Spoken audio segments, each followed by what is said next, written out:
Good morning from London. I'm Kriti Gupta alongside Tom Mackenzie. We're about an hour away from the opening trade. Here's what you need to know. Standard Chartered announcing its largest ever share buyback program. We speak exclusively to CEO Bill Winters and get numbers at Diageo, L'Oreal, Airbus, and of course the big tech names out of the U.S. Now, oil trading giant Vitol posting a $6.5 billion payout, a record dividend ahead of those BP earnings as investors digest commodity risk from Venezuela to the Middle East.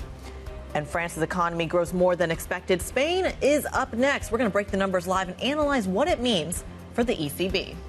European futures currently pointing high by 0.3%. We will keep an eagle eye, of course, on that data. The GDP print out of France suggesting there's a bit more resilience in that economy. To what extent is that true across the broader Eurozone? And, of course, the inflation data as well out throughout the next couple of hours, which we will be breaking for you. Consequences, of course, for the ECB as the markets price in a cut in September. European futures then pointing high by 0.2%. Another big day for earnings. FTSE 100 futures currently flat. The US 2-year, where all the action has been, 439. Treasuries stateside set for 3 straight months of gains. Brent back below $80, about 79.46, and the downside coming through since April for oil of around 13%. And for that, you can blame China. The countdown to the opening trade starts right now.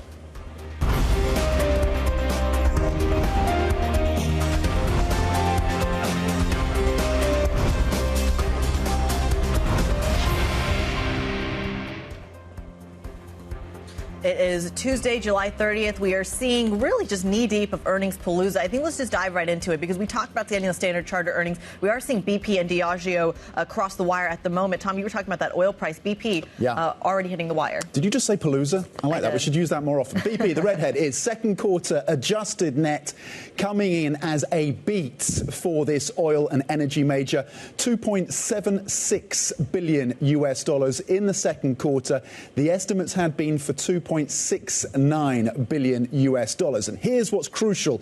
It's the share buyback, and BP committing, it says, to announcing a $3.5 billion share buyback for the second half of the year. $1.75 billion is the share buyback for the second quarter of 2024. That is significant because analysts are questioned as to whether or not they would be able to double down on the commitment around the buyback, given the challenges in refining margins and the natural gas trading part of the business. Yeah, it's an interesting one, given that you have that dynamic and the weakness there. And it comes, by the way, at the same time that we see this record dividend payout from Vitol as well. I want to quickly mention Diageo because those numbers are coming out as well. You are seeing those full-year net sales coming in slightly softer than expected at about $20.27 billion. The estimate there was about we'll call it $4 billion. You're seeing an adjusted profit that's slightly lower as well. So there's a couple of things going on in the Diageo space. Net sales coming down for the full year by about 1%. We're still waiting for some of the details, but it doesn't look like some positivity right off the bat just yet. And you can see that's been the story for an entire year.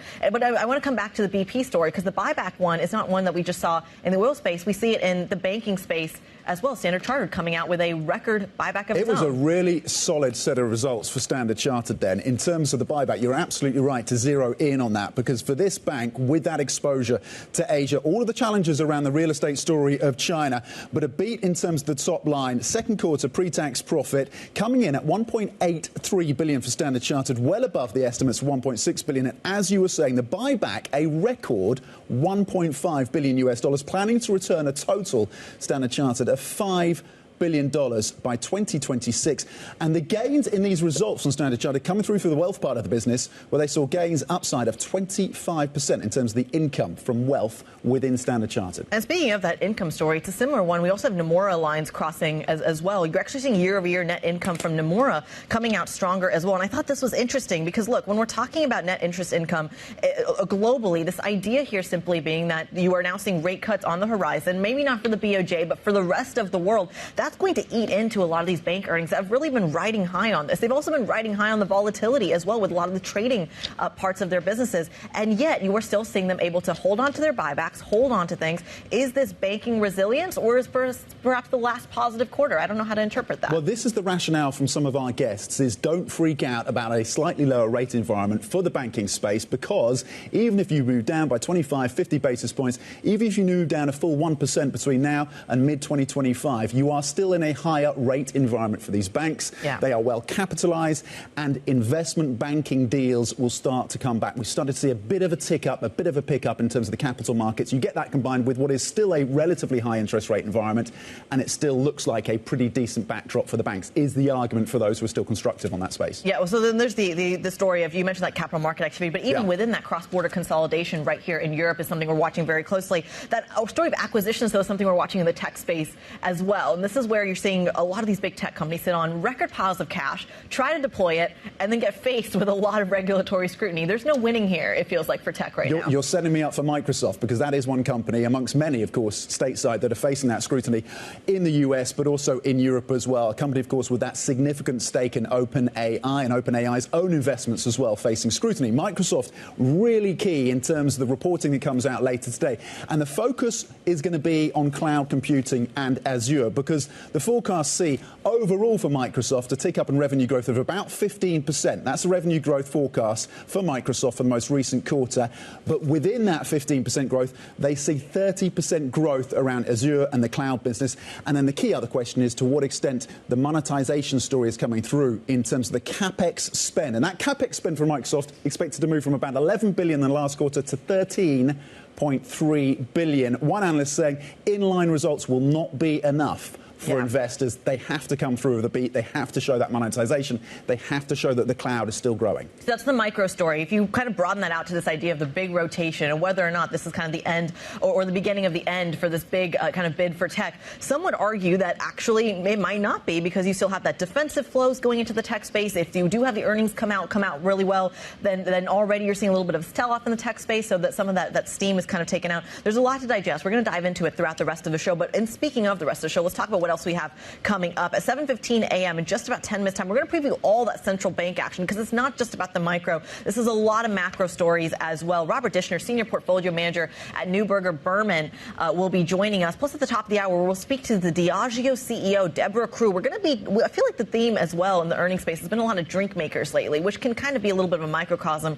for the consumer space. We're going to ask her what she's seeing on the inflationary front and the pricing front as well. And then at 8:30 a.m., more on the markets, more on that global outlook. Nancy Curtin, CIO of Alti Tiedeman Global, will be joining us around the table. OK, we touched on this, given the strength that came through, relative strength of the French GDP at 10 a.m. UK time. We're going to get the Euro area GDP print as well. Again, France coming in with slightly higher growth, 0.3%, and a revision as well to the first quarter. We'll see what the Euro area looks like. 1 p.m. meanwhile, UK time, we're going to get that inflation data out of Germany. That's for the month of July. Again, as markets assess the next steps for this ECB, with expectations that they can go again with another cut in September. Will the data of today, though, adjust that view? 3 p.m. meanwhile, UK time, US data in terms of job openings, jolts. So again, really important in terms of giving us more colour around the relative cooling that we've seen around the US labour market. And the Conference Board Consumer Confidence Survey as well is going to come out. To what extent is the US consumer feeling a little bit more fragile? Aftermarket, we're going to get earnings from L'Oreal and Airbus, and then, of course, it's Microsoft as we set you up with the details around that. Where's your lens going to be, Kriti? Man, if you're going to take the tech side, I've got to say that's the most exciting bit. But I'll take the eco data side as well, because yes, I feel like the Fed, the BOE, may be a little bit of a snooze fest this week, but the BOJ isn't. And I think this is really fascinating because, and I'm going to nerd out for a second here, when you look at the broader kind of portfolio construction, everyone's trying to figure out where do you get the next yield, because it kind of feels like every area is tapped out. The bond market, the stock market, you get a yield, private capital markets. Everyone's really excited about everything, including things like the carry trade and FX. So if you see poor tech earnings, if you don't see the rotation kind of working out that well, where do you go? And I feel like FX may be the one place where you can kind of maybe squeeze out some yield. So I'm curious how we end on Friday. And my guess is we end exactly the way we started on Monday, which is net-net. We're still confused and we still don't know where things are going. Let's hope that's not the case. But to your point, the yen near the strongest level in about 12 weeks, what that means for the carry trade, what that means for the moves into equities, or FX, I should say, like the Mexican peso. So really important in terms of the BOJ and that decision, which, of course, comes through on Wednesday, tomorrow. Here's what else you need to know this morning, this Tuesday then. Protests erupting across Venezuela after Nicolas Maduro claimed victory and the government named opposition leader Maria Corina Machado as a key suspect in alleged electoral sabotage. Meanwhile, Machado told supporters the opposition have proof to show they won the most votes. UK Chancellor Rachel Reeves signalled she may have to raise taxes in her October budget and announce cuts to some government spending. That's after she accused the previous Conservative government of racking up a £22 billion black hole. An energy trader, Vitol Group, paid a record dividend of $6.5 billion last year after Russia's invasion of Ukraine delivered a profit boom. The payout represents an average, get this, of $14 million for each of the 450 employees who own the company. Not a bad payday, Kriti. 14 million on average for 450 million. Yeah. 450 employees, they each get on average about 14 million. Some will get a lot more than that, of course. That is juicy. I'm going to put that in the context of BP as well, because of course that's where we're seeing the buyback story. You talked about it, but we're also waiting on those refining margins. So if you're seeing that trading volatility play really well into Vitol's kind of bottom line and create the area for, or set the stage, I should say is the better word, for that dividend payout, I'm still waiting on BP because they also have that exposure to kind of the trading part of their business as well. It looks like, I'm just reading on our T-Live blog here, that is kind of covering those earnings step by step. We're still waiting to hear some of the details, but it looks like they're expecting to update on their medium-term plans when it comes to their full-year results. So it looks like there might be some restructuring. There might be a little bit of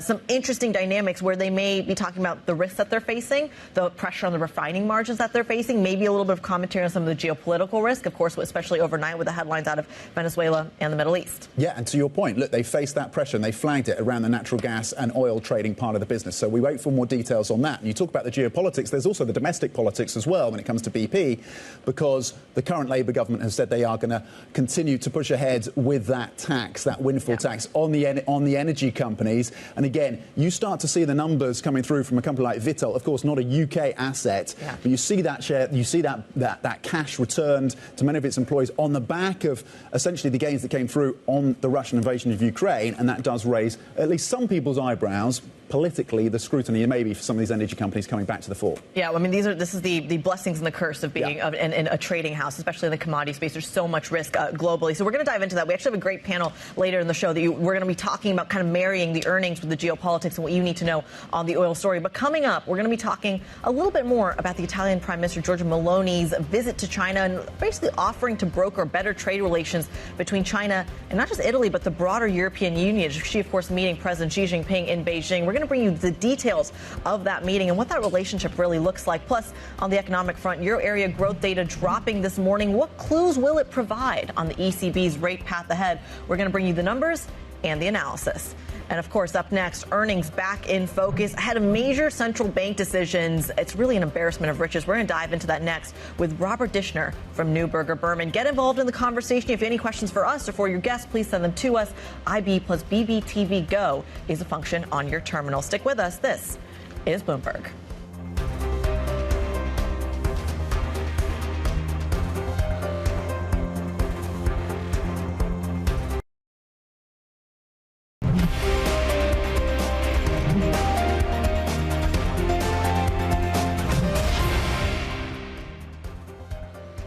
We are, 45 minutes away, just shy of 45 minutes away from the open this Tuesday. European futures pointing high by a very modest 0.1% after a bit of softness in the session yesterday. US futures are flat. These markets are looking for a catalyst, or at least some traders, it seems, are standing on the sidelines until we get more details on the earnings story and, of course, the central banks with the BOE, the Fed and the BOJ all making those decisions this week. Let's walk through some of this and get some analysis then, because the S&P 500 sell-off, it abated a little ahead of a very big week, of course, of tech earnings. Investors on watch after a rotation that drove the Nasdaq 100 to the brink of a correction. Yesterday, you did see some money moving into some of the mega cap tech names. Largely, Tesla got an upgrade from Morgan Stanley, but you did see some upside from some of the other big tech names as well. Within that basket, the Russell 2000 ending the session down a little over 1%. So has the rotation trade stalled, or is there further to go? Let's get a view on that and these central banks as well, and bring in Robert Dishner, Head of Trading, London and Senior Portfolio Manager for Fixed Income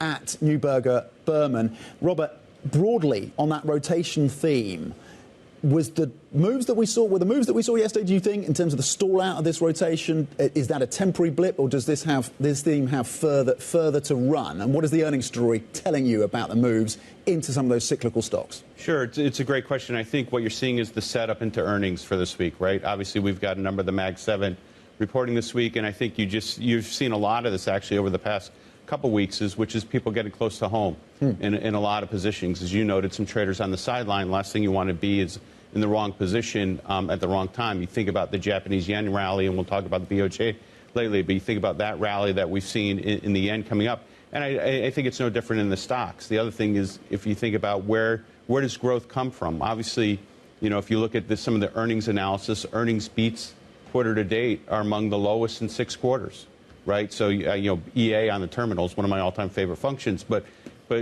so I do think you're seeing some of that just positioning squaring into a number of these reports. Well, you're promoting the EA function on the terminal, and we should all tap into that as well. So thank you for that, Rob. Where do you think the problem is? Where does it lie? You're concerned about the earnings that have come through so far. Where is that tension? Which basket of stocks is facing the most pressure? Where do you want to be cycling out of and into? Well, I mean, but you noted that the Tesla move yesterday, but obviously autos have been struggling.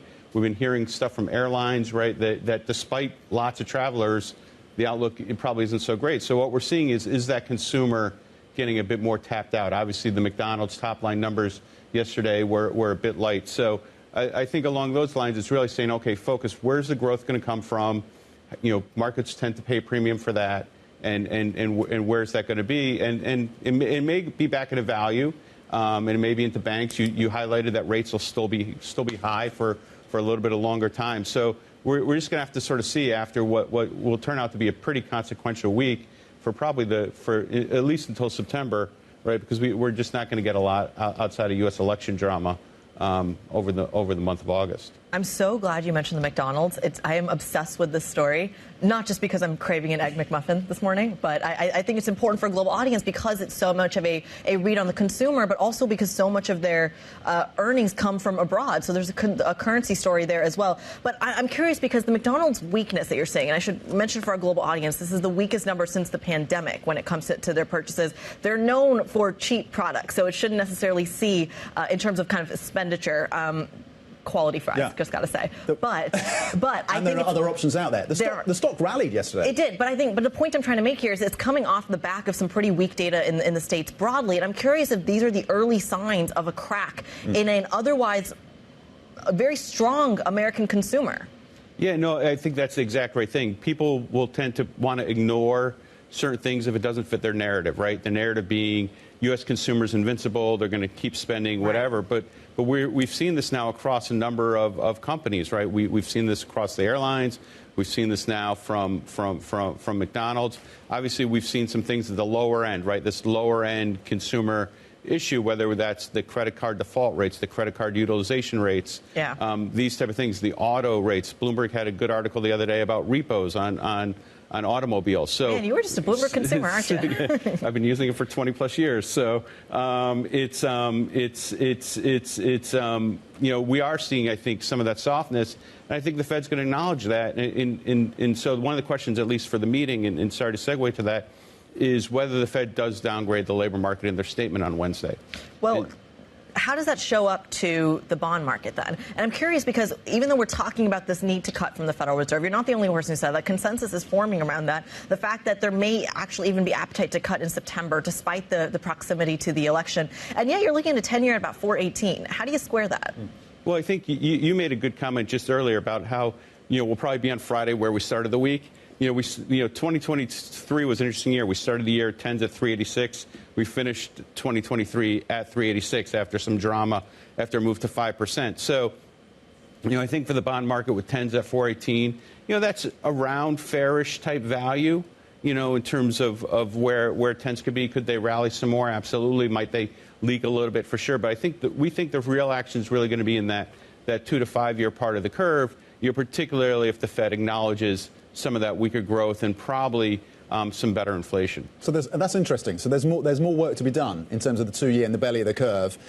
Talk to us about the sequencing. You think they cut in September, and then how do they sequence that through and into 2025? So it's going to really depend on two things. One, the data, obviously, right? We got to see continued improvement on the inflation front. But secondarily, what are we looking at in terms of the election results? What's that mean for the fiscal?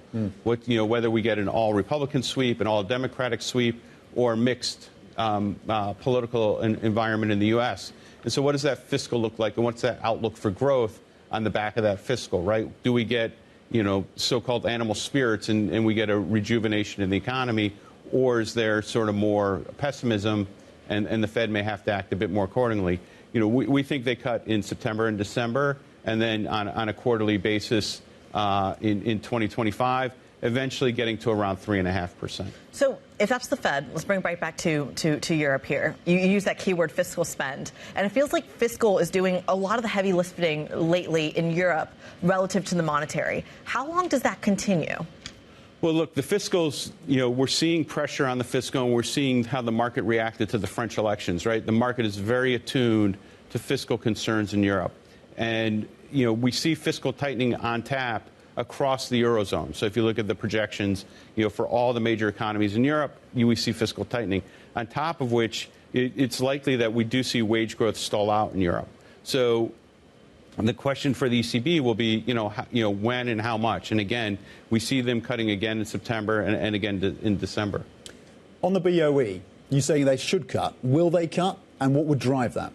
Well, I think really three things, one of which is, again, the consumer. We've seen soft retail sales now in a number of months. June was maybe a little bit of an anomaly here with the Taylor Swift effect on accommodations. It does feel like the economy's slowing. If you look at the BOE financial stability report, they just noted the increase in mortgage payments from people who did all the refinancing in 2020, 2021.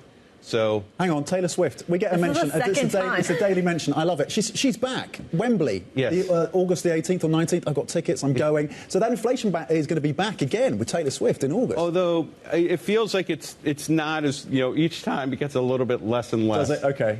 So, but yeah, I was just at Wembley for Springsteen, so you're going to enjoy it. Yeah. As was one of our senior producers. I'm learning so much here about music tastes around this table. Robert Dishner, we have to leave it there, but thank you so much giving us a tour around the world and a little bit of Taylor Swift this morning as well. Head of Trading London and Senior Portfolio Manager for Fixed Income over at NeuBerger, Berman. Tom, I thought this was really interesting that he's talking as well about still the geopolitics on both sides of the Atlantic feeding into the bond market. And I mean, how many times have we heard that the fiscal spend in particular for the periphery is holding up this bond market? Yeah, the fiscal spend on the periphery, and to what extent that can continue, and to what extent officials in Brussels will allow that, and we have that debate going on, and of course the politics of France plays into that. This is another story that you flagged as well in terms of the Treasury moving down stateside in terms of how much they need to borrow. So I wonder to what extent that ties in to longer dated Treasuries as well, or how clear that call is, given the politics of the US, whether you just want to be moving out of the long end, yields higher on the 10s and 30s on expectation that you are going to get a more inflationary environment, whoever's in power after November. Yeah. I'm still waiting to see whether this means that that's the fiscal side. From the monetary side, that means the Fed, the ECB, the BOE are suddenly back on the same page, because for so long they weren't. And policy divergence made it a very easy trade in the FX space, maybe no longer. We're going to talk a little bit about more of the macro, but we're going to bring it right back to some of the earnings stories. Coming up on the program, Standard Chartered set to return $5 billion to shareholders by 2026 as the lender beats profit estimates. We're going to dive into the details and bring you our exclusive interview with the CEO. Stick with us. This is Bloomberg.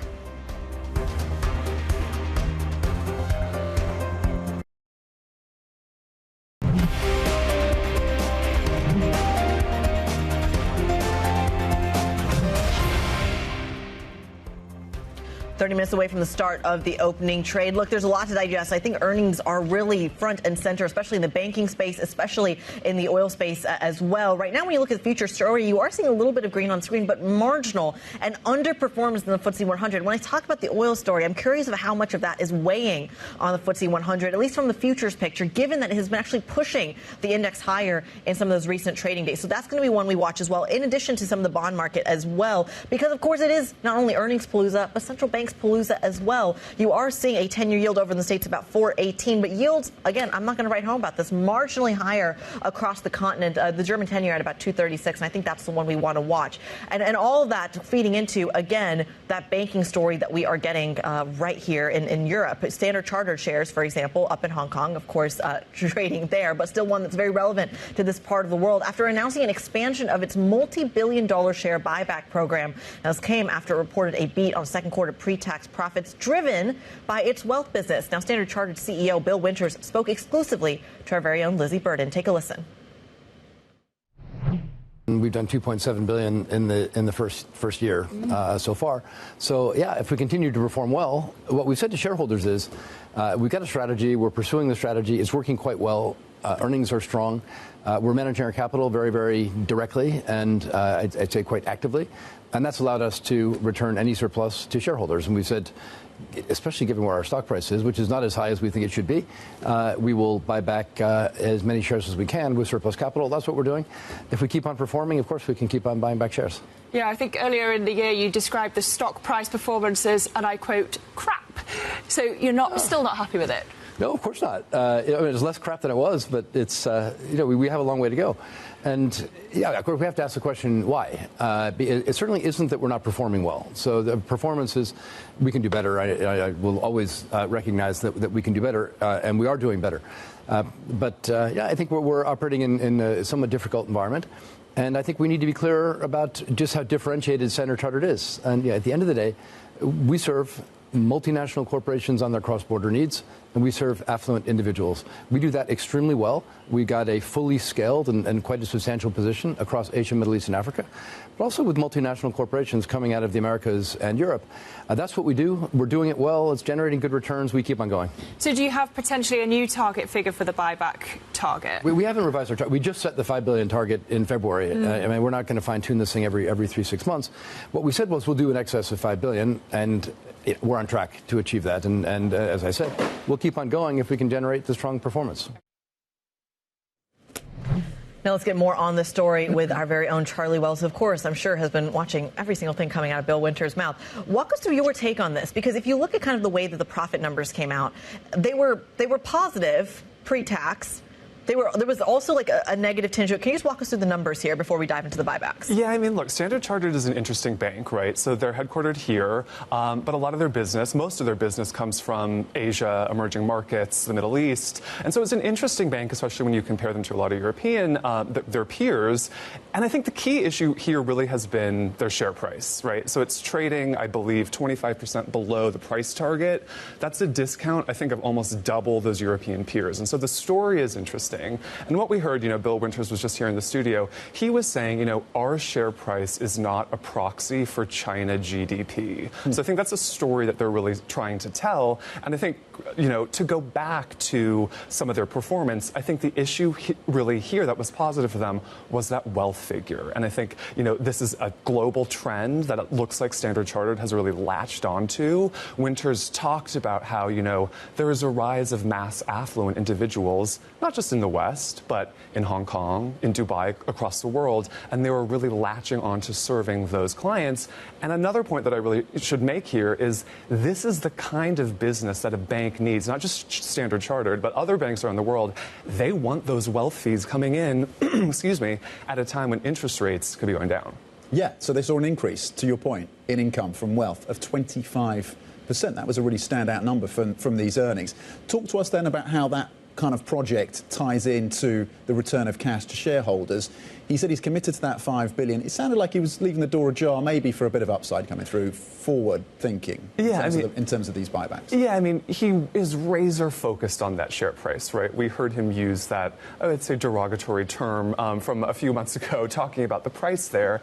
And look, willing to return more capital as their performance has improved. And I think that was really striking. And I think it's a story that they're working on. He also talked about this Fit for Growth program that they've been doing. So that's the other piece of this puzzle. And this is something that analysts had really been focused on going into this earnings report was expenses. And, Winters in his interview talked about how, since he's been at the bank, they've been doing cost cutting. But this was almost more of kind of a structural type of change that they're bringing in. We know over the past few months they've been changing management, particularly in that investment bank. They've been kind of cutting some of the regional management layers. But he talked about how, they're trying to digitize. They're trying to have not just cost cuts, but kind of structural changes to this bank. And I should mention, we're talking about this kind of wealthier Asian consumer. We've got numbers out of Nomura as well, which is showing a tripling in profit, a jump in trading, and again, touting that move in the wealth management space from the exact same clients that are pushing Standard Chartered. It makes me wonder how much of that kind of Asian weakness story is even still that prevalent in the banking space. So, Charlie, that's Standard Chartered, that's Nomura. Let's talk a little bit about what's going on in the States as well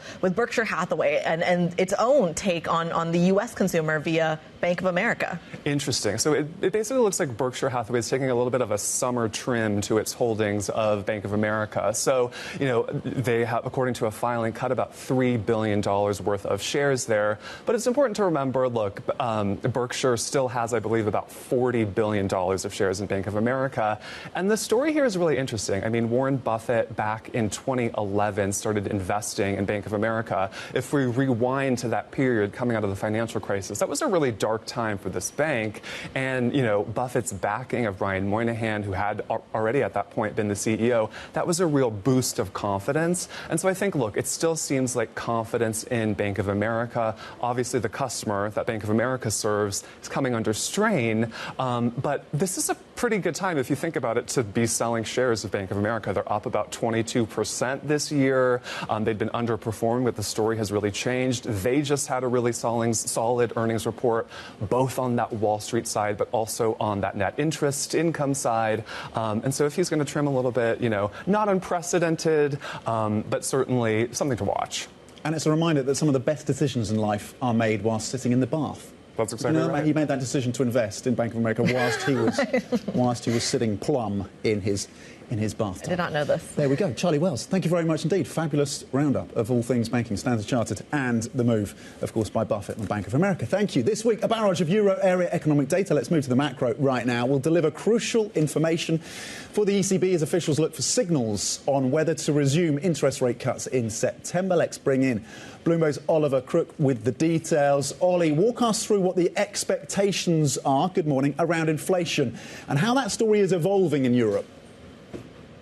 Yeah, good morning, Tom. It's really evolving in a very interesting way, particularly when you think about where we were just a couple of months ago. So let's just deal with the figures and what we're trying to see that's going to be coming out today. Across the Eurozone, we're expecting inflation to be at 2.5%. That is consistent with what we got last time. Same thing in Germany. When you look at kind of the big economies across Europe, this is what we're expecting. Whether it's from Germany at 2.5%, France 2.8%. Italy is really the only breakout, coming in at 1.2%, and the Eurozone 2.5%. These are really the expectations right now for what CPI is going to be. What I think is interesting, Tom, is that if you had spoken to any of the governing council members and to the markets a couple of months ago about where they thought the ECB was going to be, particularly in September, it was almost a no-brainer that it was going to be a cut. In fact, one of the conversations that really was sort of going against the grain was one that I had with the Bundesbank president back in May with Nagel, who said basically after that first cut, we don't actually see another case to cut necessarily until September. And interestingly enough, I think that is increasingly the debate that you're starting to get here among the markets and within the ECB. What I think is interesting, however, is that there is still a 90% cut that is priced into the market, 25 basis points to go in September. We only get one more print before then, after the ones that we get over the next couple of days. So they're going to be watched extremely closely, Tom. So, Ollie, there's a story here or a narrative here, I should say, of that kind of weak man in Europe being Germany. There's been a lot of pushback, of course, to your point from the German side. There's also been that argument that France actually plays that role. And yet you look at the GDP numbers, to your point, and they're actually coming out stronger. How does that compare to some of the manufacturing weakness we've seen in Germany? Yeah, why don't we look at that a little bit, Kriti? Just to recap the numbers that we got from France, the quarter-on-quarter growth came in at 0.3%. That was a little bit stronger than had been anticipated. The year-on-year figure came in at 1.1% versus an estimate of 0.7%, so quite a bit stronger over in France.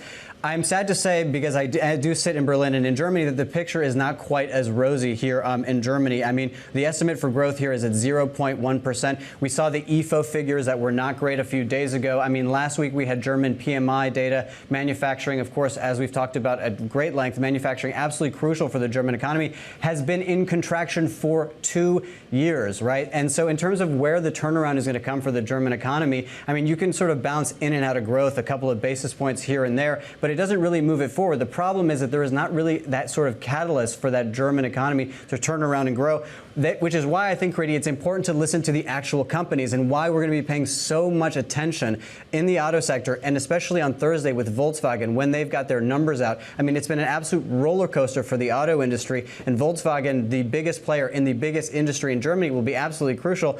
But I do want to leave you with a little bit of optimism, if I may. We did speak to the Deutsche Bank CFO about the German economy, and remember, he is a lender to many of these companies, so he has a really sort of good idea of what is coming down the pipeline. Have a listen. Loan growth has been more sluggish than we would like to have seen. We'd been anticipating it a little earlier than now. And that's true also in Germany. We still have had a net decline in our mortgage book, for example, this quarter. Some of that's deliberate, some of that's sort of the market environment. Mm-hmm. I'd say the German economy has found its footing. And so we're seeing growth now. It's marginally positive, but we think accelerating now in the second half and into 25. So, Kriti, Tom, really crucial to listen to the companies themselves. And I thought it was sort of an optimistic note there from James von Moltke saying that, you know what, it's maybe not going as fast as we had anticipated earlier, but the German economy may be starting to find its footing. It's certainly something we're going to be keeping an eye on, especially in terms of the read-through for the markets. We're looking at euro-dollar at 108.23. Bloomberg's Oliver Crook, we thank you so much, walking us through the data, marrying it a little bit with the corporate space as well. We're going to stick with that theme of what's going on in the corporate space, what it tells us about the macro. Coming up, a little bit more analysis when it comes to the banking space. StanChart, of course, reporting a second quarter profit beat as we broke down with Charlie Wells, planning a record share buyback. We're going to dive into not only the numbers, but the read-through into the broader banking space. That, some of your other stocks to watch coming up next. This is Bloomberg.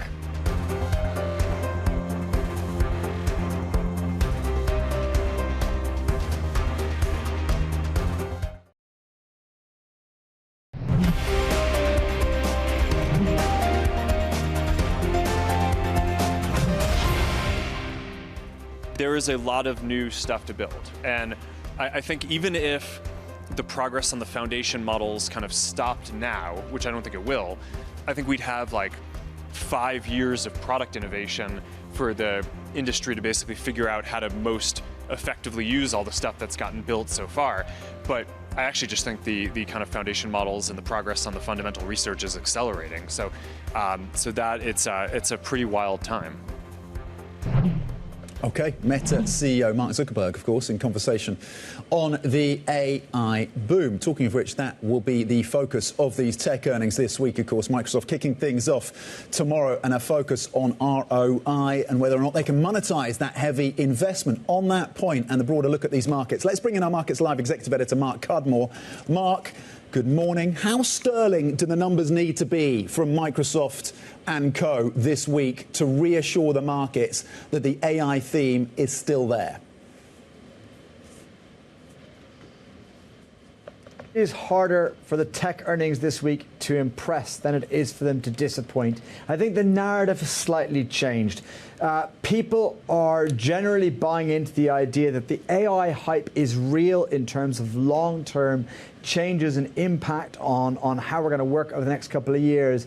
But I think there's a little bit of worry that in markets terms, the growth in earnings narrative has got a little bit of ahead of itself for the next few quarters. People have realized that the growth in earnings is there to some extent, but maybe not as widespread as maybe they were thinking only a few months ago. Meanwhile, there's a real cost component coming through. So I'm not expecting earnings to necessarily be disappointing this week. In fact, I think earnings will remain overall strong in this quarter. But I think that it's going to have to be something really special to get people excited for the next leg up in AI-related stocks, and given the amount that we've already priced in exuberance already. So I think that's where the weakness is for this earnings season. Well, so that's the stock story, Mark. Let's talk a little bit about the more macro kind of central bank story as well. It feels like the juiciest decision this week may come out of the BOJ, but does it really change the dial for the yen? What do you think?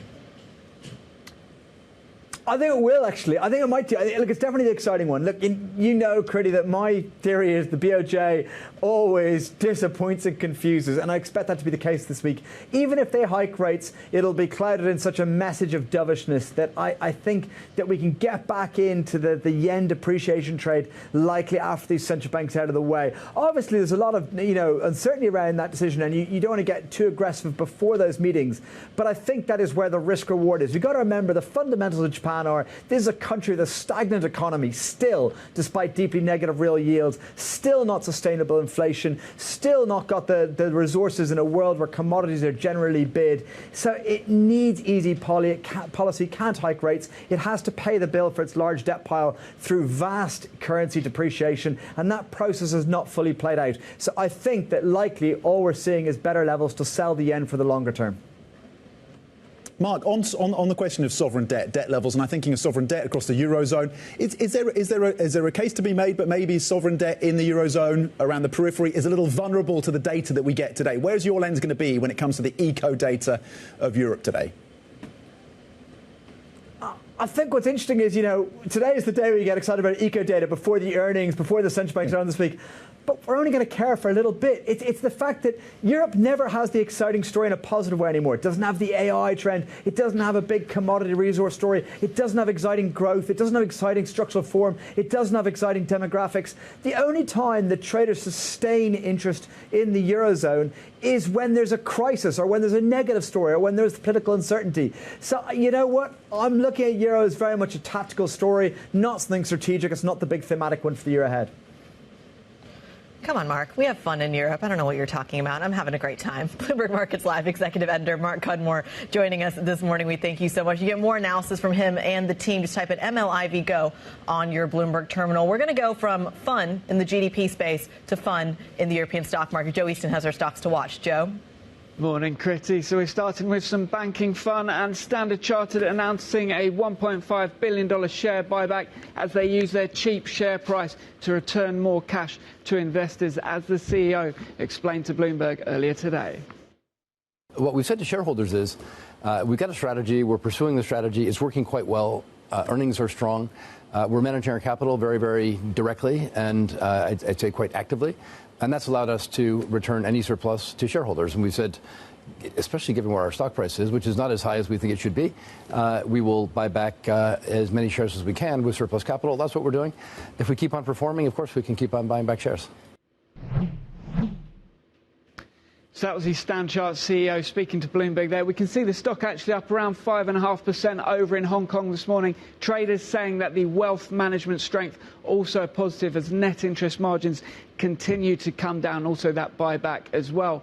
Then we've also got buyback news over for BP. They're confirming that they will do $3.5 billion worth of share buybacks through the end of this year for the UK oil giant. They're also trying to reduce their costs, and as such, their net adjusted income beating expectations for the half year. But as we can see on the screen, has actually underperformed the big rival Shell recently. BP did have a weak gas trading update just around 3 weeks ago, and that has been a weight on the stock. But as we can see, 17 buys, only one sell over at JP Morgan. Most analysts are positive, expecting a rebound on this one. Then we're moving over to drinks. The Johnny Walker, Guinness, and also other liqueur maker Diageo, based in London. They're actually reporting some weakness here. Organic net sales down 2.5% in North America. And take a look at the LATAM volumes, down 21%. People in Latin America not doing enough drinking at the moment for Diageo, and as such, we're seeing a $300 million decline in organic profit for the company today. But the thing with this one, we can see a big drop over the past 2 years, down 35%. The question is this already priced in? I suspect a lot of this is expected, but Diageo looking weak once again in London today. OK, Joe Easton, our equities reporter, with a fantastic roundup of the stocks you need to be watching as we build up to the open, of course, in a little under 7 minutes' time. And we will be speaking to the CEO of Diageo as well in the next hour, so stay tuned for that. Joe, thank you very much indeed. Front page of the FT today, and a lot of the coverage in the UK on what we heard from the UK Chancellor, Rachel Reeves, yesterday. Really consequential speech, and my goodness, was it gloomy. I mean, front-loading the bad news, and the take from many is that this is a Chancellor setting us up now for tax increases, possibly around capital gains, possibly around wealth, when she comes through that budget in October. Well, so of course, and we're not actually seeing, I was surprised that given that kind of sentiment, we're not seeing that much of market reaction. We're seeing a little bit of weakness in the pound. I'm curious how much of that is more of a kind of reception to a little bit of the earnings story and the sentiment around the UK right now, as opposed to the fiscal story. My bigger question is, does the monetary now have to kind of take the fiscal into account? And traditionally, I feel like the BOE is kind of not needed to pay as much attention to the budget, at least lately. Now I'm curious if this changes that calculus. I think that's a really interesting point. To what extent are members of the MPC considering a government that is now going to be going through and pushing through less fiscal stimulus, at least when it comes to capital projects like hospitals, like infrastructure, but at the same time, the inflationary impulse of awarding public servants, hospitals, doctors, nurses and teachers higher pay increases, which many would say is welcome, but of course there's a risk of inflation connected to that. So less spending in terms of infrastructure, but higher spending on wages. That is a complex dynamic for this BOE. A complex dynamic, certainly weighing on the sentiment, like I said, right here in the UK, which is a similar thing, by the way, you're seeing in the futures picture as well. FTSE 100 futures down to about 0.3%, whereas the rest of Europe, at least from a futures perspective, is outperforming. We're going to dive into the details later, break down some of those earnings, and of course have some crucial interviews in just a few moments. Stick with us. This is Bloomberg.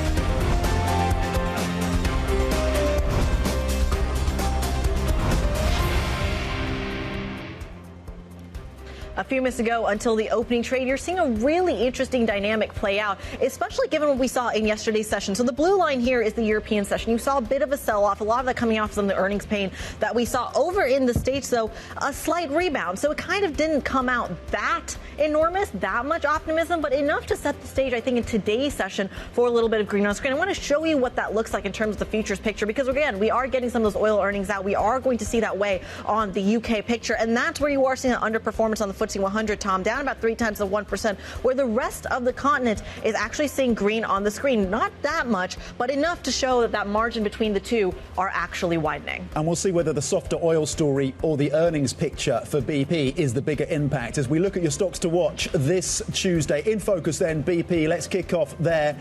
Coming in actually with a beat and reaffirming around the buyback. So we'll see how this one moves. Also hiking its dividend as well. Net for the second quarter, it was a beat for BP, $2.76 billion US dollars. Also looking at Diageo, different story there, a miss. LATAM looking weak once again for this drinks maker, and some softness in terms of the US consumer. And then as Standard Chartered, we've been speaking to the CEO, a beat coming through for Standard Chartered and upping their buyback, $1.5 billion US dollars. That was a record. Wealth performing very well for that business. Income in that unit up around 20%, 25% or so. So those are your stocks to watch this Tuesday. A bit of a mixed picture on the earnings front. Kriti. Yeah, it's a really interesting dynamic because we're talking about that weakness or potential weakness in the States mirrored with that potential strength in Asia. And how does that kind of sort out? And I think the companies you named are such great examples of really diving into that. When it comes to the market open, we are getting those numbers out just right now. You are seeing the FTSE 100 open a slightly negative territory, I think we're going to call it. We are still waiting for the others as well. But I think that earnings picture is really going to change the dial, specifically when we get those opening trades around oil, not just in the UK, but over in France as well. Remember, Total is going to be affected. Are we going to see a rebound in the luxury sector? How do the drink makers perform? Tom, you and I had that conversation just yesterday with likes of Heineken, for example, talking about that major hit. Do we see that same hit show up in the Diageo numbers, given that weakness that we saw already? Some of the numbers coming out, it's a similar story to what we saw in futures. We're green on the screen on the continent, underperformance in the UK. You are also, by the way, seeing a little bit of outperformance in Spain as well, specifically because we are seeing those numbers cross the wire at the moment. CPI GDP coming in a little bit hotter, Tom. This looks like a Goldilocks print for Spain, though, and at least the ECB, because the second quarter GDP is a big beat for Spain. As you said, 0.8% is the number that we're getting for Spain. And in terms of CPI, so inflation coming down, to 2.9%. The estimates had been that you'd see an increase of 3.2%. So you're back below 3% in terms of July harmonised CPI. This is prelim for Spain, and that's year on year, 2.9%. The estimates have been for 3.2%. In terms of GDP, as you say, pretty decent number coming through for Spain, 0.8% quarter on quarter. The estimates had been for just 0.5% of growth. So let's see how that ties into expectations around the ECB. That looks like a pretty decent set of numbers in terms of inflation going lower, growth going higher for Spain. In terms of those individual stock moves, we're looking, and we'll take a look at sectors as well, because interesting stories, of course, coming through from BP, Diageo and Standard Chartered. We'll break those down for you. But on the sector moves, let's have a quick look then in terms of how things are shaping up. It was autos that was near the top yesterday, and travel and leisure also doing fairly well. Commodities, basic resources are in focus for us today. That is the biggest loser, down 0.8%. Basic resources, that is going to be a drag on the FTSE 100. We've seen the softness. In fact, the Bloomberg Commodities Index has erased all the gains of the year. Kriti rightly zeroing in on the softness around the oil price, and a lot of this is going to be blamed on China. Iron ore in the session is down 3%, so the FTSE 100 currently down 0.1%. As the futures are suggested, it is the outlier in a picture that is otherwise very, very modestly positive in Europe. It's an interesting one, especially because, to your point, you mentioned kind of the banking story as well, but some of the outperformers in the stock 600, you're actually seeing show up in the tech space. The fact that ASML is outperforming ahead of the fact that we're getting Microsoft numbers tonight, I thought is very fascinating. And is that actually a little bit of a move towards a defensive story? We were talking earlier with the head of trading out of NeuBerger, Berman, as well, about simply that rotation trade maybe hitting a little bit of snafu. Look at your outperformers this morning. It's basically all the ones on Guy's Sensational Six. The mega cap stories of Europe seem to be the outperformers of today, in alignment with some of the European earnings stories as well. Yes, it's taking the baton from a more positive picture when it comes to the big tech names in the US, led by Tesla, with the upgrade coming through from Morgan Stanley. Tesla shares ending up around 5% higher by the end of the close yesterday, but more broadly as well, gains coming through for tech. To what extent is that rotation theme now being challenged? When it comes to Diageo, we are, of course, looking for that company. The print hasn't come through yet for Diageo, but it was a miss in terms of the earnings, with a particular concern around the LATAM part of the business. Let's bring in the CEO right now. Very pleased to say we are joined by Diageo CEO Deborah Crew for the details on this. Deborah, good morning. Thanks for joining us. Walk us through the challenges facing the business and how these numbers set you up for the quarters ahead. Yeah, so our fiscal year, we ended with our net sales declining 0.6%, and that was really driven by our Latin America region. For perspective, if you back out sort of Latin America results, the rest of the group performed and grew plus 1.8%. It was no doubt a challenging year. It was a challenging year for us. It was a challenging year for the industry in total. But I am pleased that as we move through the year and as we got into the second half, we really picked up share momentum and ended the fiscal with either holding or gaining share in markets that represent 75% of our net sales.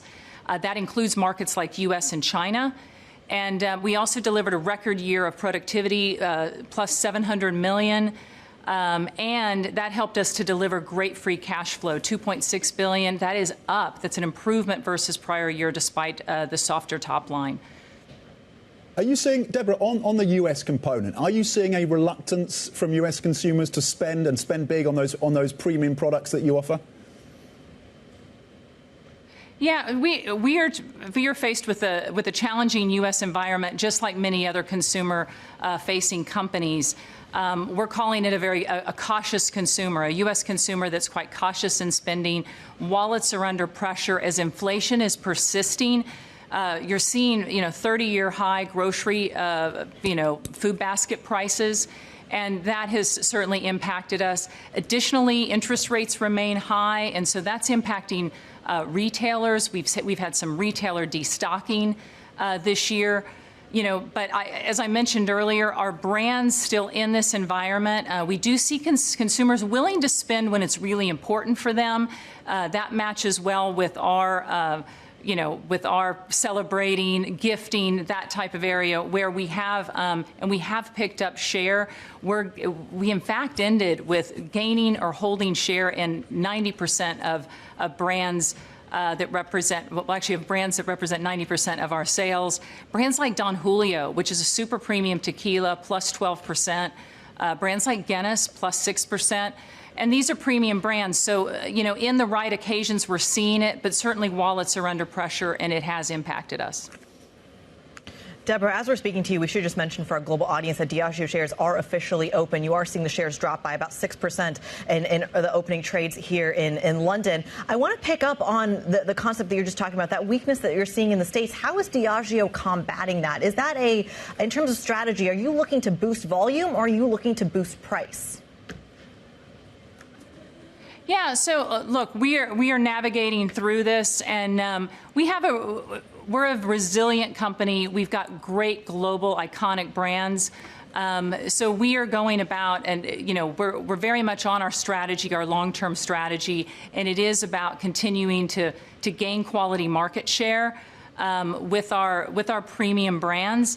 We are also really executing, raising the bar on execution. Orienting our commercial resources against those pockets of growth, because there are pockets of growth out there. I mentioned Don Julio earlier. I mentioned Guinness. We've had some great innovation plans. We've launched Crown Blackberry. It's a more premium but much more affordable whiskey brand that we've launched a Crown Royal Blackberry that's done incredibly well. Yeah. We've done a cocktail collection. So we've done a lot of innovation that has really helped us. So we're focused on those pockets of growth. We're focused on operating with excellence. And when the consumer environment improves, we will absolutely return to growth.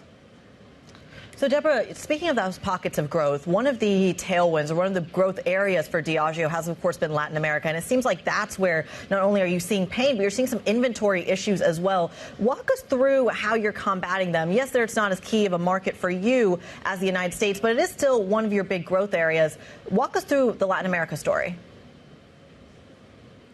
Yeah, well, as we talked about at the interims, coming out of the pandemic, this is a long supply chain, and so we had built up, supply that was really more for that kind of pandemic era where we had a super cycle. And so we had extra inventory in, it's about a 6-month supply chain, and so we built up inventory, and the market conditions really deteriorated quite quickly.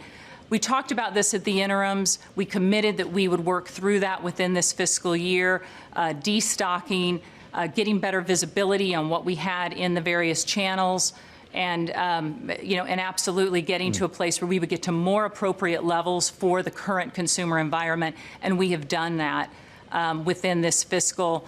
We're much more set up for aligning our future performance with that consumer demand, and so we've worked our way through it. Deborah, more broadly across the portfolio and across your regions, when does that consumer demand come back in a meaningful way? Yeah, I mean, look, there's a lot of uncertainty out of there, and it's a very cautious consumer. We're navigating that, throughout the world. But that being said, we are focused on the things that we can control in this environment. We are resilient. We're strengthening the resilience of the company through our margins. That's why we got very focused on productivity. And those type of moves, delivering great cash, but also really making sure our brands are set up. On the margin story, Deborah. Yeah. On the margin story, would you consider discounts, price cuts? Well, we're very surgical about how we do, pricing. We have a broad portfolio and brands that are positioned across the different price ladder. So, as an example, in Europe, what has really helped us is a strong Johnnie Walker Red business. It's a more standard, priced Scotch. And so that's really enabled us to weather some of the down trading that we've seen on Scotch in Europe. In China, our Baijiu business, we're one of the few Western companies in Chinese white spirits. We grew China plus 12%. That is it's a more affordable kind of in the Baijiu segment with our Shui Jing Feng. So, we've been able to navigate it with the diverse and broad portfolio that we've had versus discounting, brands that are more super premium. So, Deborah, a final question to you then. We started off this interview talking about some of those inflationary pressures, and you specifically mentioned the interest rate story and the pressure we're getting there. On a macroeconomic standpoint, we're talking a lot about a cut coming out of the Federal Reserve, cuts coming out of Europe as well in terms of interest rates. From your perspective, as the head of a consumer company, how long does it take for that cut or for that tailwind on an economic basis to show up to the U.S. consumer, or I would say the global consumer? What does that lag look like for you? Yeah, I mean, look, we have to, certainly these rate cuts, I mentioned earlier, it also certainly impacts the retail and customer environment, and you tend to see that sort of impact first. But, certainly, as inflation, these rates are, the Fed's waiting to cut based on where they see inflation, and actually the inflation coming down should really help the confidence of the U.S. consumer, and getting those food basket prices, I think would really boost confidence. So it's hard to call these things exactly, but certainly if inflation can abate and you get these cuts, it will help the consumer environment, no doubt. All right. Deborah Crew, the CEO of Diageo, walking us through her earnings pictures and, of course, macroeconomic environment as well. We thank you so much for taking the time this morning. In the meantime, let's get a quick check on the sensational six, the core six, whatever you'd like to call it, basically the mega caps that are catching a bid this morning. This is interesting in the context of that rotation trade that seems to have faltered just a little bit in the States overnight. A similar story here this morning as well. ASML, I think, is your big outperformer, higher by 2.4%. Novo Nordisk, again, in on that, even LVMH, which has been under quite a bit of pressure, and Ferrari, both higher as well. Your underperformer, though, this morning is Schneider Electric, down 0.2%. So how much of this is a story of size as a story of defensive? So that's some of your mega caps. Let's talk about some of the individual stocks on the move. Joe Easton doesn't have a drink in his hand, but I think he's starting off with the drinks. Joe.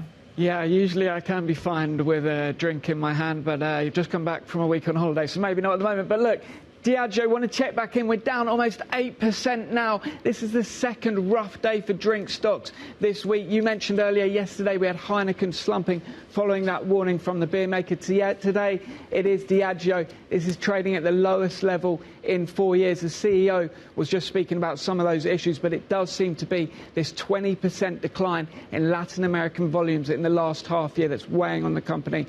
Also, North America looking weak in general, and as such, we're seeing a decline in Pernod, Remy and Campari. A number of the peers moving lower, taking a hit from this update that's really shocking the market today. We'll check in with a couple of other UK earnings as well, though. There's a few big ones out. BP gaining around 2% at the moment following that confirmation of $3.5 billion worth of buybacks to come. Sage Group in software getting hit, a decline in bookings for the enterprise software company here in the UK. That one looking pretty rough, down 7% at the moment. And StanChart pretty much reflecting what we saw in Asia, a 5% share gain following news of $1.5 billion being returned to investors today. There is one stock that we haven't touched on yet, and it is here in the UK. This is Ocado announcing last night a £250 million convertible bond issuance to try and shore up their balance sheet. That will be diluting some shareholders, though, according to investors today. So we're seeing that stock dropping 5%, one of the worst stocks in Europe this morning. In terms of some other earnings to bring you, there was a few in the chemical space that we'll check in on. I think we had one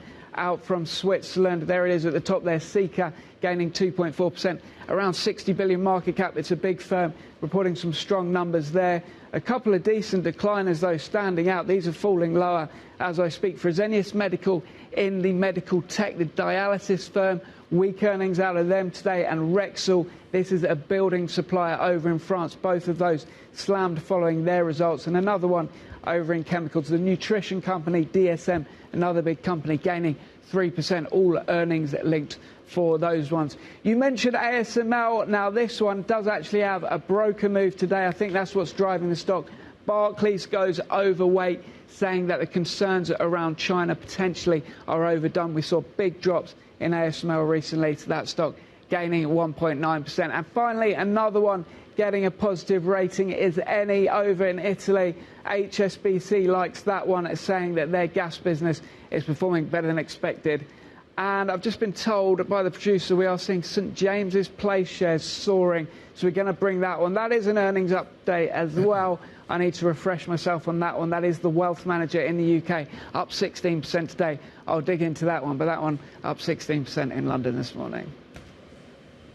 Joe Easton from our equity team, thank you very much indeed. Brilliant wrap-up, Joe, as always. Fabulous. Just on St James's Place then, lines crossing. As you say, wow, the stock rallying. It's been pretty volatile and choppy over the last 12 months or so, St James's Place. But this is on the fact that they've seen inflows, first-half net inflows that beat, and you are seeing investors reward, of course, the wealth manager on the back of that. So shares in St James's Place, it is the biggest mover across this broader index so far this Tuesday. They're looking at targeted cost savings as well, but the big line on St James's Place is those really crucial net inflows, well above the estimates in the first half, and giving that stock a significant lift. Kriti. Yeah, a whopping 15% is massive. And speaking of share rises, I feel like this is an easy transition to talk about the oil space, because BP, of course, also rising quite a bit this morning, and that's where we're going to dive in next. The shares rallying after the oil giant keeping its buyback steady. That's where the concern was, and hiking its dividend. There's a lot going on in the oil space. There's a lot going on in the earnings space as well. We're going to dive into it with an all-star panel. You don't want to miss this conversation. Stick with us. This is Bloomberg.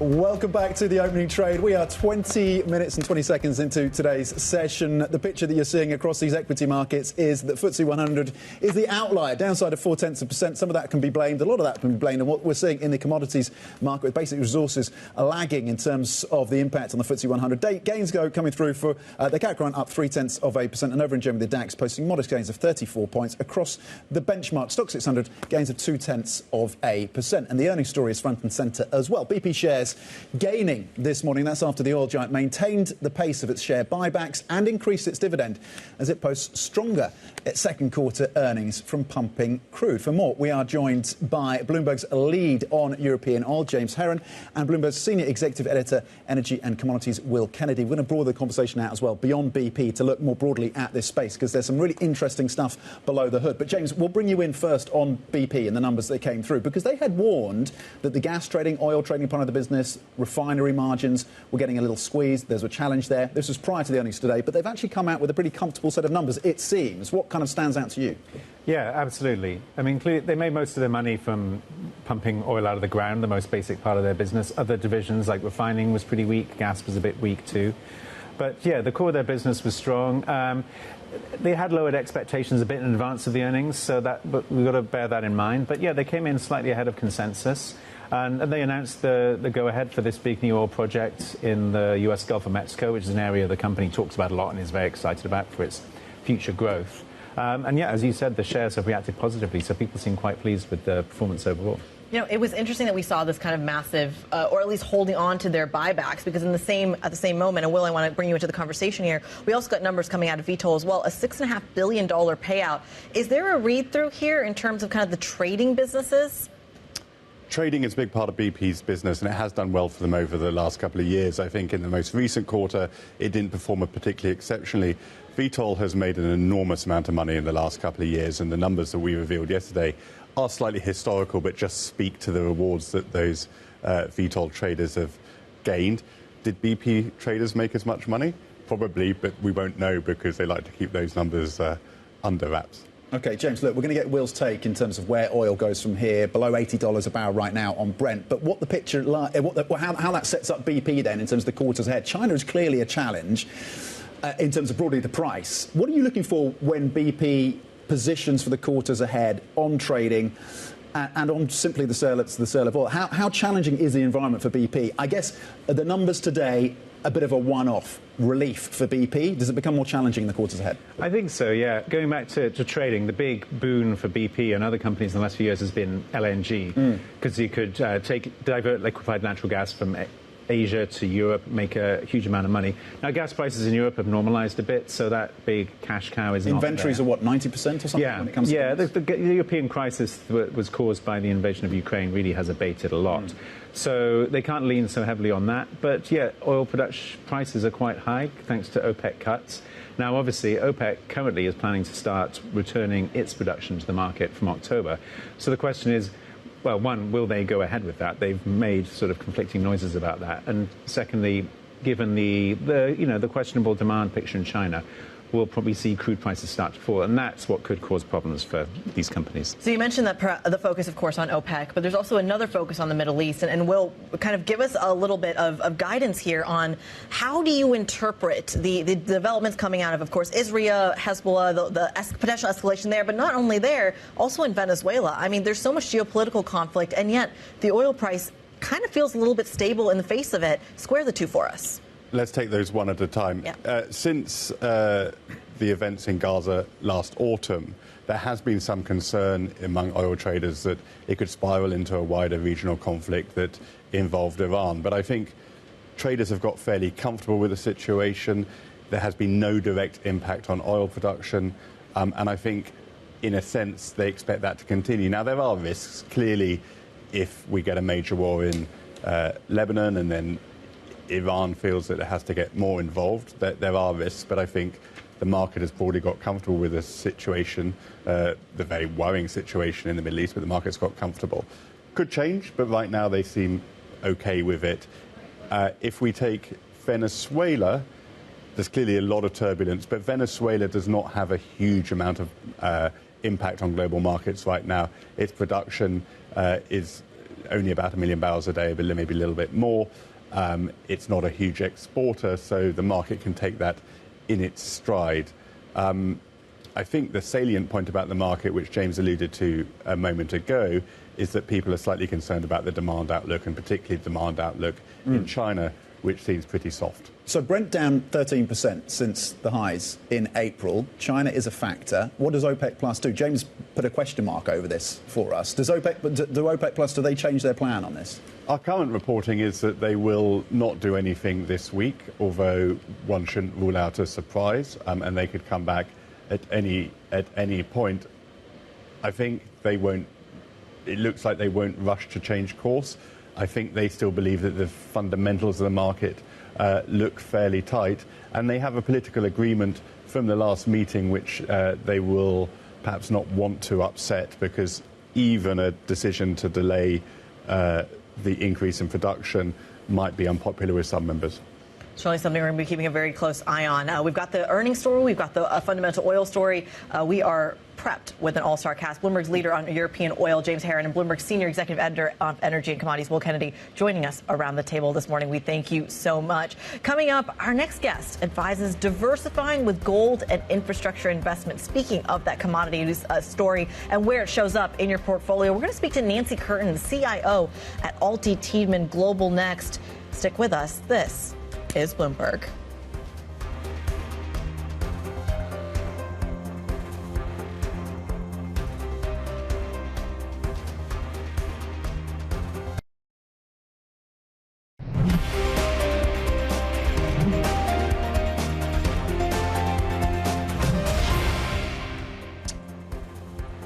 Welcome back. This is the opening trade. We are 30 minutes then into today's session. A slightly brighter pitch. European stocks up 0.3%. US futures also higher by between 0.1%. Well, about 0.1% for both the S&P E-minis and the Nasdaq futures as well. So some individual stories right now, because we have seen some sizable moves. We'll bring you then St. James's Place. That stock currently, as you can see, up almost 20%. This is an inflow story. They have now record AUM of just shy of £182 billion. But net inflows in the first half coming in well above the estimates, just shy of £2 billion in terms of net inflows into this wealth manager, £1.9 billion, and also reiterating some detail around cost cutting at the business and investors rewarding the stock on the back of that detail then? Rewarding. The stock is flying higher by 20%. Yeah. And a similar story, by the way, in Standard Chartered, not to the same extent, I have to admit, but the share buyback is, I believe, the largest on record. A 5% rally there. The profits, of course, beating estimates. They're really pinning that to the strength you are seeing in the Asian kind of wealth story as well. It is not all smooth sailing for every stock out there. Diageo, on the other hand, which ironically is also catering to a fairly wealthy client, I would say, with some of its products, taking a beating this morning, down about 8% here.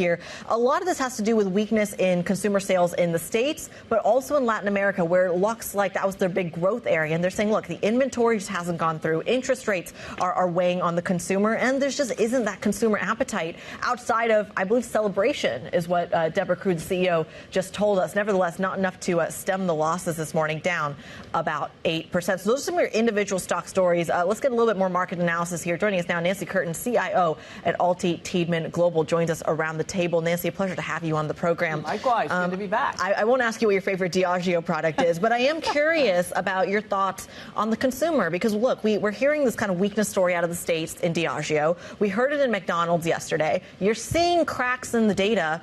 Is this the beginning of the end of that American resilience? We don't think so. So, first of all, the first estimate of Q2 came in at 2.3% for the consumer. And I was encouraged because it wasn't just spending on services, which had been up 3% in the first quarter, but also spending on goods as well. Now, remember, there's a real bifurcated consumer in the United States. You have mid to upper consumers doing just fine. They account for 88% of consumer spending. It's the 12% that I think you're referring to. I don't know about Diageo, what's going on there, but largely the low-end consumer, we are seeing credit card delinquencies rising. Yeah. We are seeing some strain in that area. They don't have stocks. They don't have maybe a home equity where they're seeing their house prices rise. They don't have cash and deposits making money. So that's where the strain is, and that's why we think the Fed will probably cut rates up. Not tomorrow, but as we head into September. But even into September, I mean, you still have a PCE deflator that came in hot. That's the Fed's preferred gauge, of course, for our international audience. How do they square that? What data point does the Fed respond to here when the data is all over the place? So I think they're going to talk about a balance tomorrow, which is they have to think about their dual mandate, which is, price stability on the one hand. And I think inflation is really getting back towards their target. Now, we see some structural reasons inflation could move higher as we head into 2025. But near term feels like on the price stability, they're getting pretty close to their target. They've got 2 more inflation numbers before September. But also the cooling of the labor market. Remember, the SOM rule, if you buy into that, would indicate that they need to cut. Let's talk about the SOM rule. No, let's not. No. But I'm saying, the balance, I think they'll talk about tomorrow, that the balance of risks on both sides would probably, if the data continues, encourage them to cut in September. That's our thought. I think the architect of the SOM rule has also been talking about the SOM rule. Probably. Right? So talk to us about what this means. So your expectation that ultimately this is still this lining up for a cut from the Fed. Yeah. What does that mean then for Russell 2000? What does that mean for the small caps, for the cyclical trade? How much is priced in at this point? Okay, so if you look back in history, going back to like the 90s, when the Fed first cut comes, small and mid cap outperform large cap. So we think this rotation continues that we're beginning to see. And we think it continues not only because that's what happens when the Fed cuts rates. They tend, and the more cyclical parts of the economy get relief, but also investor expectations are for earnings acceleration in the other parts of the market in mid-cap to improve as the year advances and into 2025. So we think for those 2 reasons, the rotation continues. The rotation is hugely important, by the way, for the ongoing health of the stock market. We can't have a bull market just based on, well, let's call it 6 stocks. So we need this greater breadth and depth. And that's been our view that would happen. By the way, we like mid-cap over small cap. Better profitability, more leverage to the onshoring of production, more industrial. So we kind of like that. Small cap still well. Yeah, that's interesting. What takes you from mid-cap to small cap then? And how are you thinking about the political overlay? Because there's an expectation if you get tariffs from a Trump presidency, still an if, of course, that benefits some of those domestic firms. So what are the catalysts that move you from mid-cap to small cap, and how are you thinking about tariffs? Well, both small and mid cap have more domestication, than large cap. So that's number one. We get it both for both of them. Small cap, you have the regional banks, you've got some highly unprofitable companies, and you also have a lot more leverage. So that can rally, but we like mid cap. There's a greater profitability screen, greater cash flow in the mid cap sector. So, that's our view. And by the way, when the Fed cuts, they rally about the same. Small cap leads a little bit more, but on a risk-adjusted basis, we think mid-cap is the place to be. By the way, and the other 494 shares, let me not forget those as well, we think they'll continue to do better as the year advances. It's an interesting dynamic because, and I'm going to kind of harp on and piggyback on what Tom just talked about. How much of the rotation is that Fed story? How much of it is the Trump trade? And the reason I ask this is in the context of fiscal spend. We're seeing it in Europe. We're seeing where fiscal is outweighing the help of the monetary, where what Giorgia Meloni's government is infusing into the economy is outweighing what the ECB is able to help with the Italian economy. Do we see the same thing in the States, especially in a Trump 2.0?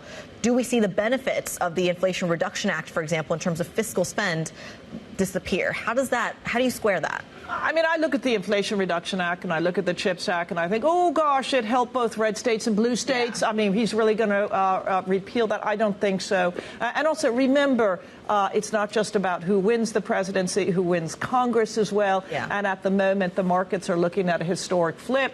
Democrats taking the House, Republicans taking the Senate. So look, fiscal spending under either candidate likely to continue. And one of our medium-term concerns is around debt sustainability in the United States. We do worry about that. But by the way, maybe one of the reasons the Fed cuts, a recession would not be good for the deficit. Yeah. What happens when you go into recession? Deficits typically double. Right? So, automatic stabilizers kick in, you get less tax take. That would not be a good look. Nancy, I'm so glad you mentioned the deficit. Yay. This is my favorite topic. What happens, I think it's like the second week of January, you don't have whoever the new president is sworn in yet, and you hit that debt ceiling. The government goes into shutdown, they're negotiating, whatever. What happens to the markets? What does those 24, 48 hours look like if it takes as little as that to come to a deal? Is that a bid into the bond market? Is that a bid into the dollar? Is 2011 the roadmap there? Well, debt ceiling in 2025 is really in the future. But our view is that the yield curve steepens, so the short end comes down. Not aggressively. We don't expect aggressive cuts on the part of the Fed, but we think there will be pressure on the long end, not just because of the debt ceiling, just because of the tsunami of debt issuance, because investors need to be compensated for the size of the deficit. By the way, the debt gets worse no matter who gets in. We've got an aging demographic, Social Security, health care. We got interest cost as a percentage of GDP is going to rise. We got populist policies. Let's help that low-income consumer. You add all that together, and we think the markets will be focused on debt sustainability heading forward. So you're pretty positive on gold then. We're looking at about just shy of 2,400 on the precious metal.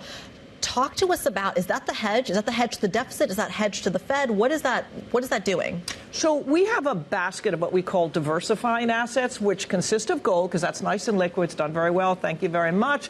It does well in a higher, sort of debt environment, not to mention geopolitical risk. So like gold out there. But we also have things like infrastructure, private credit, where we have about a 2% yield versus what you can get in the public markets. We think we're actually buying into companies and structures that have a lot more safety than high yield. And we're looking at equity-like returns with fixed income risk. So we like that, too. We also think volatility picks up. That's good for hedge funds. So we've got a diversified portfolio, gold, infrastructure, private credit, hedge funds. Again, it's all client dependent, in terms of what the risk return are, but we're using a range of asset classes to provide that diversification. Just going back to your mid-cap call, how are you funding that? And what do you do with tech? Is tech the funding mechanism for that mid-cap play? We've got the earnings stories coming through from Meta, Microsoft, Amazon, Apple this week. How are you thinking about mega-cap tech? Big week ahead, right? We are an open architecture firm, so we invest with external managers. What I can tell you is our global managers are reducing their tech exposure, not to zero. They're bringing down exposures, and tech has run well. It's done well, right? Except the last week, to the tune and the favor of the other parts of the markets where they see accelerating earnings that I talked about at more attractive valuations. And we think that's positive. It also kind of de-risks the portfolio. So we think, look, the other part of the market trades at 15.5 times earnings. That's about 20% below the 10-year average. Tech, Super 6, traded 30 times earnings. That leaves them vulnerable to disappointment, although I have a feeling earnings will be okay. We'll see. Who knows? Later this afternoon, who knows? Well, it's interesting because it kind of contrasts what we heard from Wei Li of BlackRock yesterday, who was saying, look, the rotation trade may run a little further, but it's going to hit a wall when Nvidia reports later in August, and BlackRock are very much still all in around mega cap tech and the AI theme, saying don't stress out too much about that whole return on investment theme and story and angst. When it comes to the story back in terms of debt load, because this is front and centre for so many people in the US and this fiscal expansion that you're likely to get from either president. When do the bond vigilantes start to take notice? Because so far the auctions stateside from the Treasury have been pretty well absorbed, and so there's been a lot of hand wringing, but when the rubber hits the road, buyers are they're out there to absorb that debt.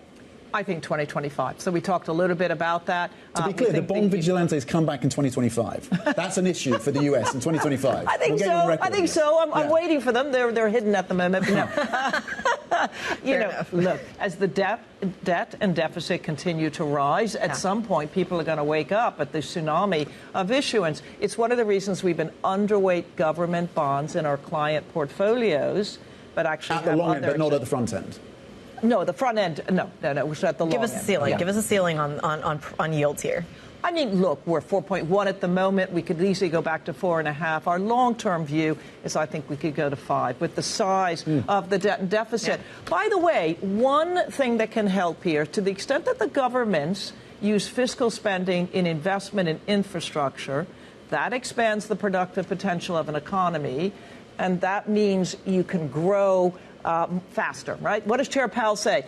Debt's growing faster than GDP. Solution? Debt goes down or GDP has to go up. So got to think about those things as well. Nancy, always a pleasure. Thank you so much for coming around. Thanks so much for having me. CIO at Alti Tiedeman Global. We thank you so much. Man, she covered a little bit of everything. I think we're done for the day now. Coming up on the program, not quite yet though. We've got the Italian Prime Minister Giorgia Meloni offering to broker better trade relations between China and the EU as she meets President Xi Jinping in Beijing. We're going to dive into the details, what it means for the rest of Europe. Stick with us. This is Bloomberg.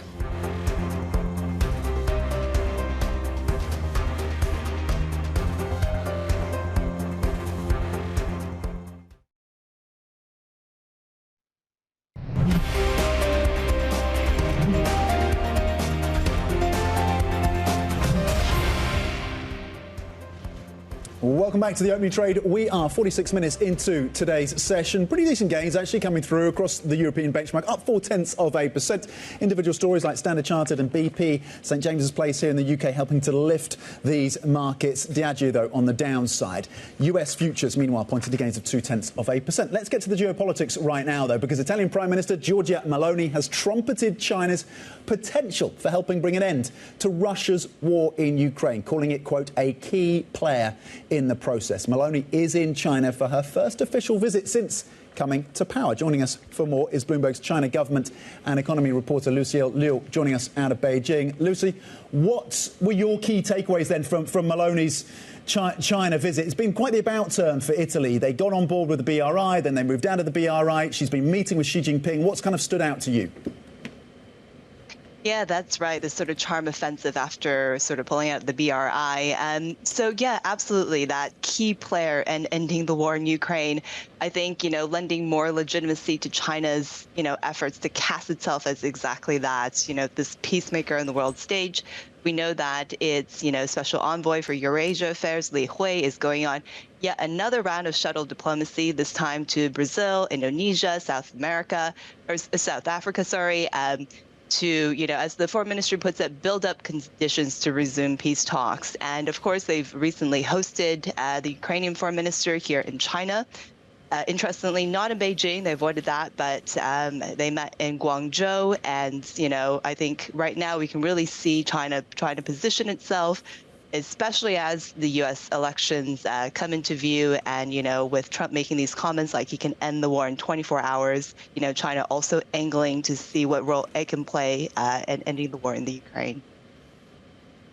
So, Lucy, I'm just looking at some of the trade data on the Bloomberg terminal. China is Italy's fourth largest trading partner. You can't even find Italy in terms of China's top 15 trading partners. What is China getting out of this? Yeah, I mean, of course, we know with the EU, the major friction point now are those EV tariffs, and so of course, trying to gather as many friends as it can in the region. Of course, trying to engage with them individually rather than face the bloc.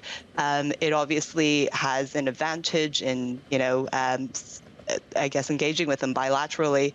And so while it's quite unclear what kind of role Meloni has, how much clout she has in being able to be that broker or mediator that she says she can be, we know that she was sidelined following the European parliamentary elections in June. So while that's unclear, I think China is happy to have as many friends as possible right now in Europe.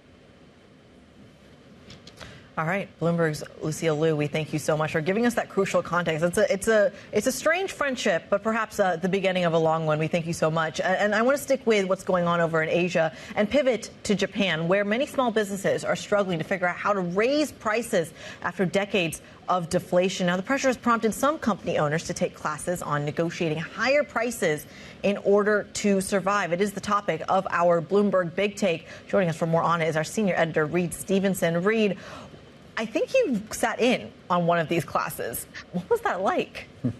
Indeed. It's kind of a surreal experience, but essentially I went to this city called Matsue in western Honshu, the main island of Japan, because I learned about, just regular small businesses taking classes on how to transfer costs to their customer. Now, what you have to understand is, like, for the better part of 30 years in a stagnating economy and deflationary environment, many people at a negotiating table in Japan have never had to ask their customers to pay more. It's sort of like the lost art of negotiation.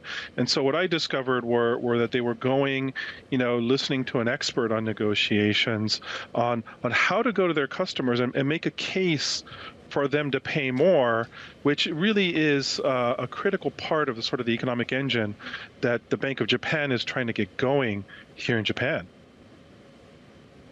It's interesting. In terms of which companies are affected, I mean, is this across the board that the Japanese companies just cannot and haven't been able to raise prices over a long period of time? How ingrained is this within corporate culture that it has to be unpicked? Is it small companies, large companies, or across the board?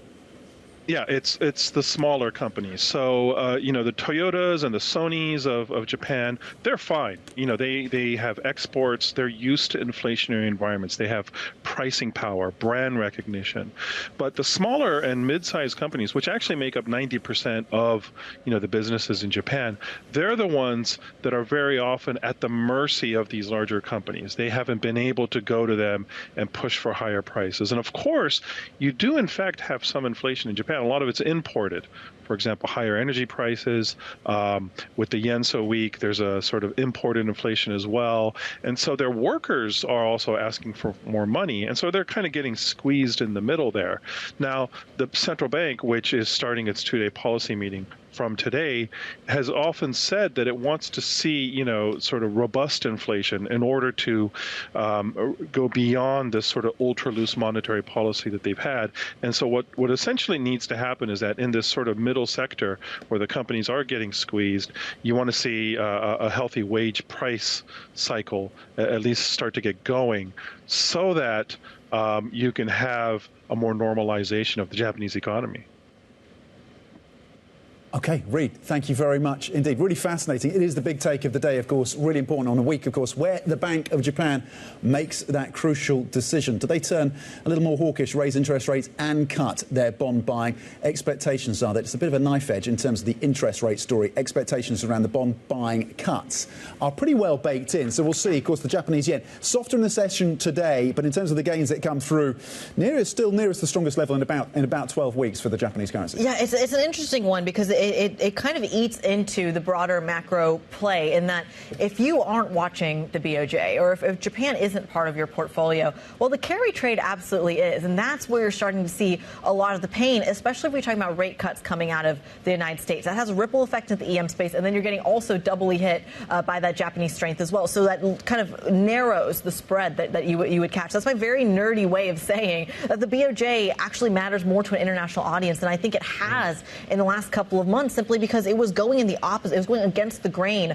of a lot of these central banks. I'm curious how much of that affects the thinking of the Federal Reserve, of the BOE, et cetera. Does what happens in Japan suddenly matter to some of these other central banks? Well, it's the carry trade, but it's also the fund flows story. So as rates edge higher in Japan, investors in that domestic market start to repatriate funds from their overseas holdings. That could put pressure on the bond markets and on sovereign debt of other countries in Europe, potentially the US as well. So it is a fascinating dynamic and really interesting, of course, that Governor Ueda has not spoken. I think he's been in this quietest period leading up to a BOJ meeting for many a year. So he's been very tight-lipped. So that volatility, that uncertainty is there ahead of that decision tomorrow. Yeah, and I think there's a little bit of a parallel here because I'm having a little bit of deja vu because when you talk about those capital flows in particular, this is something that the U.S. has to deal with as well when the dollar plays that haven role. Emphasis on when, because it hasn't been lately, especially given all the political turmoil you're seeing out of the States. You also talked about the wages story. That's a conversation that's happening in the States as well, in the manufacturing sectors. How much of that push, especially in the geopolitical climate and up ahead of the election, is that driving some of the electoral politics? We know that Kamala Harris, for example, has been speaking and trying to get some more of the endorsements of some of the unions in the States as well. So that's going to be something we're watching on the political stage. The data still matters, though. And I think I'm channeling Jay Powell when I say that, which is why the data coming up in the next 24 hours is really crucial, especially when it comes to Europe. Because at about 10 a.m. UK time, you've got the Euro area GDP. And I should mention in the next hour, you're getting numbers, some preliminary numbers in the regional spots of Germany. But that big German headline CPI number coming in at about 1 p.m. UK time. But then at 3 p.m., you have UK, US data, JOLTS, Conference Board, consumer confidence. There's plenty going on, plenty of data points. The question is, does it tell a similar story or is it all over the place? That's the thing we were just talking about with Nancy Curtin. And Tom, your favorite, L'Oreal earnings, I'm sure, but I was going to say the tech earnings is really your arena. But I think for Europe, L'Oreal and Airbus is the L'Oreal, focus. interesting on the consumer. St. James's Place getting a real lift. The stock just absolutely charging higher in the session today on the inflow story for St. James's Place. It's had a bit of a challenged year, this company, this wealth manager listed here in the UK. But today, what a session for St. James's Place. One of the leading stocks in the session so far on inflows. Higher in the first half than had been estimates, gains of close to 20%. And then, of course, we have Microsoft later today with a focus on cloud and Azure. Yeah, there's a lot going on there. And then to your point, St. James is rallying, Standard Chartered's rallying higher by 6%. You also have, of course, Diageo taking a pretty big beating. So we are basically deep in the European earnings season. There is plenty more to come. Airbus, for example, posting their numbers later. We're going to be speaking with the CEO, Guillaume Faury, at 8:10 p.m. UK time. Our U.S. colleagues are going to carry that interview. But it's a really interesting one, given the pain that you were seeing in Boeing. Now, of course, Guy Johnson talked to him over at the Farnborough Air Show. We'll see what these numbers look like, what these backlogs look like, lifting the hood off of a really interesting industry right now, especially as we talk about perhaps some of that waning consumer demand around the world. That does it for the opening trade. You've got me up for the Pulse up next. Stick with us. This is Bloomberg.